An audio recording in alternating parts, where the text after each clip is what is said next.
सर्व योगी साधकांना माझा नमस्कार। आपण अनुलोम विलोम पाहत आहोत आणि अनुलोम विलोम हा साध्या पद्धतीने कसा करायचा ते आपण पाहिलं, परंतु आपल्याकडे प्राणायामासाठी वेळ कमी आहे। आपण आधी योगासनासाठी तासभर घालवलेला आहे आणि मग प्राणायाम कमी वेळात आपल्याला पूर्ण करायचं असेल तर त्याच्यामध्ये अनुलोम विलोम हे वॉल्विंग प्रॅक्टिसनी कसं करायचं ते मी आज तुम्हाला सांगणार आहे। खरं तर हे वॉल्विंग ब्रीदिंग जे आहे ते जेव्हा आपण अनुलोम विलोमचे 10 आवर्तनं पूर्ण करतो तर वॉल्विंग ब्रीदिंगचे फक्त 3च आवर्तन केल्यानंतर त्याचं जे 10 आवर्तन केल्यानंतर मिळणारे फायदे या 3 आवर्तनामध्ये आपल्याला मिळतात असं म्हटलं जातं। तर या वॉल्विंग ब्रीदिंगमध्ये आपल्याला काय करायचं आहे, आपल्याला तशाच पद्धतीने करायची आहे। डाव्या हाताची प्रणव मुद्रा आणि डाव्या हाताची ज्ञान मुद्रा आणि उजव्या हाताची प्रणव मुद्रा। तर ही प्रणव मुद्रा करताना आपल्याला अंगठाने उजवी नाकपुडी बंद करायची आहे आणि डाव्या नाकपुडीने आपल्याला श्वास घेताना 25% आपल्याला नाकाचा हा जो भाग असतो ज्याला स्पेक्टम म्हणतात, तर तिथे थोडंसं 25% तो भाग बंद करायचा आहे।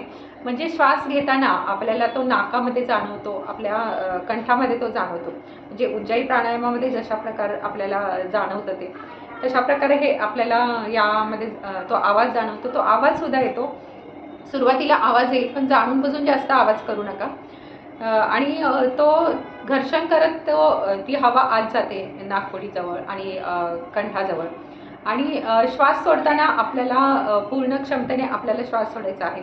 पुन्हा दुसऱ्या नाकपुडीने श्वास घेताना तेथील भाग जो आहे तो 25% आपल्याला बंद करायचा आहे आणि श्वास सोडताना आपल्याला या डाव्या नाकपुडीने तो श्वास सोडायचा आहे। तर तो प्राणायाम आपण कसं करायचा ते पाहूयात। कोणत्याही ध्यानात्मक आसनामध्ये बसायचं आहे।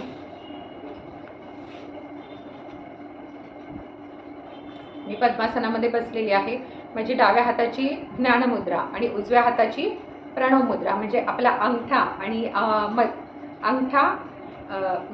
पहिलं बोट आणि मधलं बोट हे आपल्याला अंगठ्याच्या मुळाशी लावायचे आहे। ही झाली प्रणव मुद्रा। डावा हात आपल्याला मांडीवर ठेवायचा आहे।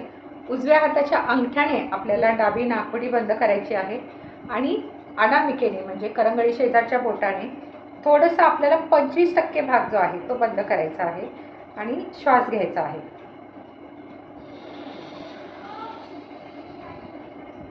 आता पूर्ण बंद करायचं आहे।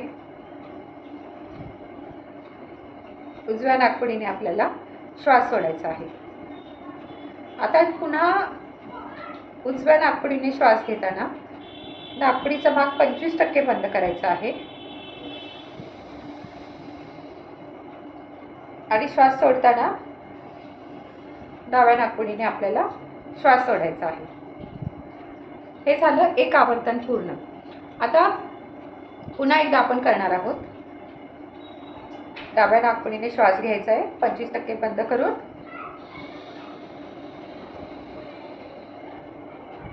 बंद करायचा,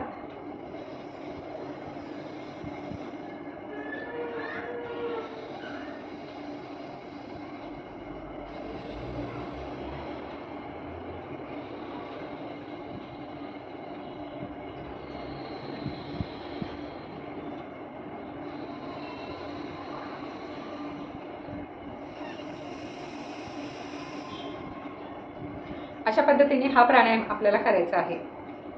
श्वास घेताना फक्त लक्षात ठेवा की फक्त 25% बंद करायचं आहे, म्हणजे तो श्वास घेताना आपल्याला नाकपुडीजवळ आणि आपल्या कंठामध्ये तो जाणवेल। म्हणजे आपण फोर्सफुली तो श्वास घेत आहोत आणि फोर्सफुली तो सोडत आहोत आणि सोडताना सुद्धा नंतर आपल्याला काय करायचं आहे, सोडताना सुद्धा थोडा 25% तो बंद ठेवूनच मग सोडायचा आहे, त्यामुळे तो फोर्सफुली असा बाहेर पडतो। अशा पद्धतीने आपल्याला हे वॉल्विंग ब्रीदिंग करायचं आहे आणि या वॉल्विंग ब्रीदिंगचा फायदा मी मगाशी तुम्हाला म्हटलं ते आपण जर साधं अनुलोम विलोमचे 10 आवर्तनं करत असू तर ते ह्या वॉल्विंग ब्रीदिंगचे 3 आवर्तनं त्या 10 आवर्तनाच्या बरोबरीचे आहेत। असा फायदा या वॉल्विंग ब्रीदिंगचा आहे आणि त्यामुळे हे या पद्धतीने अनुलोम विलोम तुम्ही नक्कीच करून पहा। ह्याच्यानंतर अनुलोम विलोममध्ये आपल्याला चक्रध्यान कसं करायचं हे मी तुम्हाला पुढच्या व्हिडिओमध्ये सांगणार आहे। तोपर्यंत तुम्हाला हा व्हिडिओ कसा वाटला ते मला नक्कीच सांगा आणि जर तुम्हाला व्हिडिओ आवडला असेल तर चॅनलला सबस्क्राईब करा, लाईक, कमेंट आणि शेअर करायला विसरू नका। धन्यवाद।